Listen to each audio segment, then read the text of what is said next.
নমস্কাৰ পৰিণীতা কৃষ্ণৰ অন্য এটা ৰেচিপিলৈ আপোনালোক সকলোকে পুনৰবাৰ স্বাগতম জনাইছোঁ।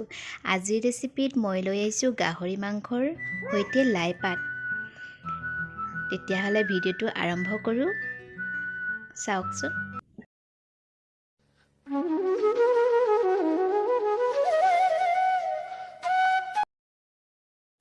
মই ইয়াৰ বাবে গাহৰি মাংস আধা কেজি লৈছোঁ। মাংসখিনি ভালদৰে মই ধুই ল'লোঁ আৰু এতিয়া লৈছোঁ লাই পাত। এয়া মই লাই পাত হাতেৰে ছিঙি লৈছোঁ। হাতেৰে ছিঙি ল'লে মোৰ ভাল লাগে, সেইবাবে মই হাতেৰে ছিঙি লৈছোঁ। তাৰ পাছত লৈছোঁ বিলাহী দুটা কাটি লৈছোঁ আৰু পিঁয়াজ কাটি লৈছোঁ, আদা ৰচুন পেষ্ট কৰি লৈছোঁ আৰু এয়া জলকীয়া দুটা লৈছোঁ। তাৰ পাছত মই কেৰাহীখন গেছত পাতি এয়া তেল দি দিছোঁ। তেলখিনি গৰম হৈ গ'ল। এতিয়া মই পিঁয়াজখিনি দি দিছোঁ। পিঁয়াজখিনি অকণমান ৰঙচুৱা হ'বলৈ দিম। তাৰ পাছত মই আদা ৰচুন পেষ্ট দি দিম।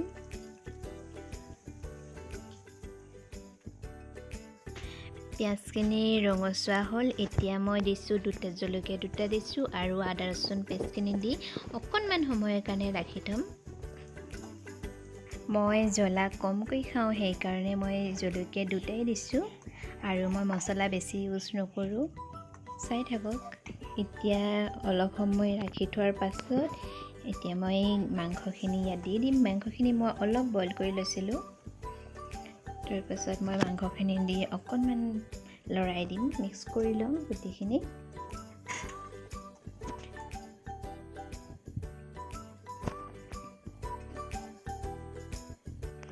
তাৰ পাছত মই এতিয়া ইয়াত হালধি 1 চামুচ দি দিছোঁ আৰু দিছোঁ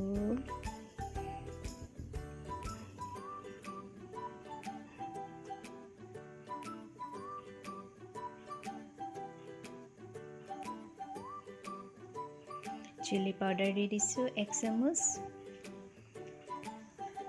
আৰু ইয়াত দিছোঁ ধনিয়া পাউডাৰ 1 চামুচ আৰু গৰম মছলা। তাৰ পাছত মই এইখিনি ভালদৰে মিক্স কৰি ল'ম।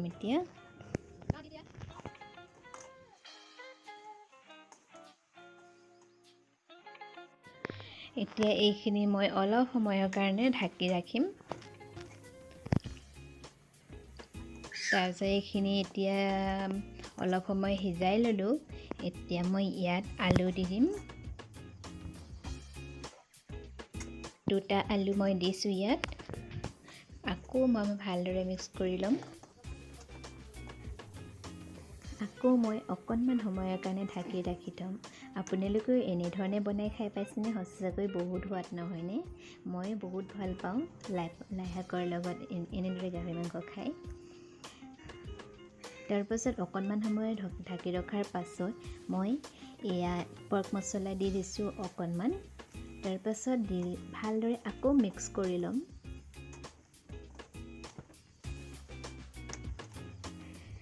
ভালদৰে মিক্স কৰি অকণমান সময়ৰ কাৰণে আকৌ ৰাখি থ'ম। যদি মোৰ ভিডিঅ'টো আপোনালোকে চাই ভাল পায় তেতিয়াহ'লে প্লিজ লাইক কৰি দিব আৰু কমেণ্ট কৰি জনাব কেনেকুৱা পালে। আৰু যদি মোৰ চেনেলত আপোনালোক কোনোবা নতুন তেতিয়াহ'লে মোৰ চেনেলটো ছাবস্ক্ৰাইব কৰি বেল আইকনটো প্ৰেছ কৰি যাব। এইখিনি অলপ সময় ৰাখি থোৱাৰ পাছত মই এতিয়া লাই পাতখিনি দি দিম। লাই পাতখিনি মই দুটুকুৰা কৰি হাতেৰে মোহাৰি লৈছিলোঁ। তাৰ পাছত মই এনেদৰে লাই পাতখিনি দি আকৌ ভালদৰে মিক্স কৰি অকণমান সময়ৰ কাৰণে ঢাকি ৰাখি থ'ম। এই ৰেচিপিটো গাহৰি মাংস খোৱাসকলৰ বাবে আৰু বাকীসকলৰ কাৰণে মই নতুন ভিডিঅ' লৈ আহিম।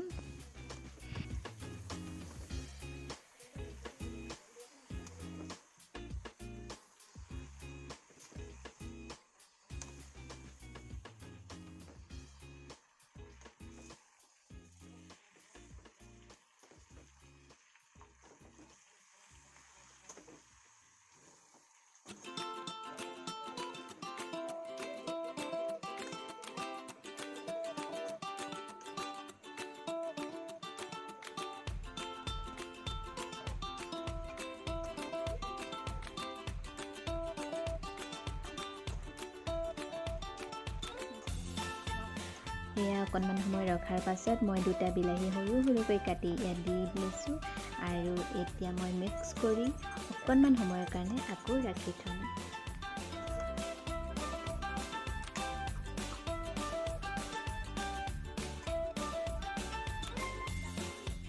তাৰ পাছত এতিয়া নিমখ সোৱাদ অনুসৰি দিছোঁ।